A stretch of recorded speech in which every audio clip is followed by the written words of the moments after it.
бир бай киши коңшусу болуп жатат. Анын коңшусу көрүүчүсү казак бабырлар айтмакчы. Кедей киши болот. Анан бирок аябай талпынат, бирок ырыс экен. Бир экисине жетпейт байкуш. Ал аялдын сарамжалдуулугуна каралат. Өнүшү үйдүн берекеси.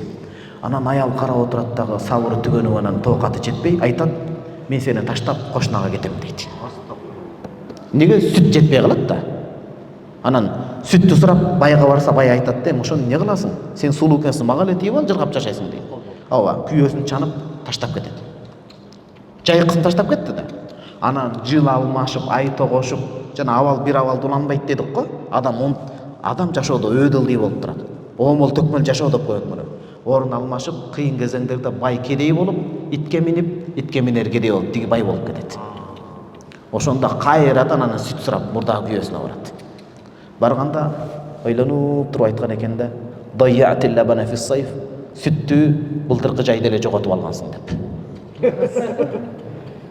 Шүгүр кылыш керек тууган. Шүгүр кылыш керек. Бакыт бирөөгө салыштырылбайт. Мына могу ошол жерде ушуну айткан. Бакыт бирөөгө салыштырылбайт. Жеңе балким кошунасынын курбуларын көрүп ошол нерсени талап кылып аткандыр. Андай эмес, бакыт байлыкка бара албайт.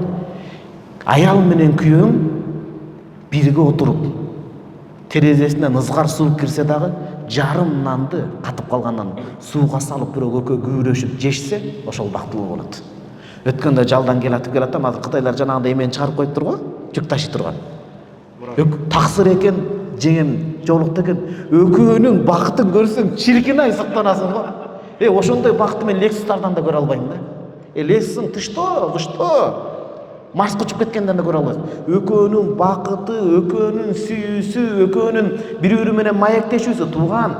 Жеңе, айланайын эже, бирөөнүн бактысын эмсебеңиз, ал сизге бакыт болуп бербейт, бирөөнүн бактылуулугу. Сиз күйөөңүз менен тепкичке, бактылык тепкичке бирге чыгыңыз. Ошондо ал ширин, ошондо ал таттуу болот. Адам даярсыз жетсе анын ооматын билбейт ал.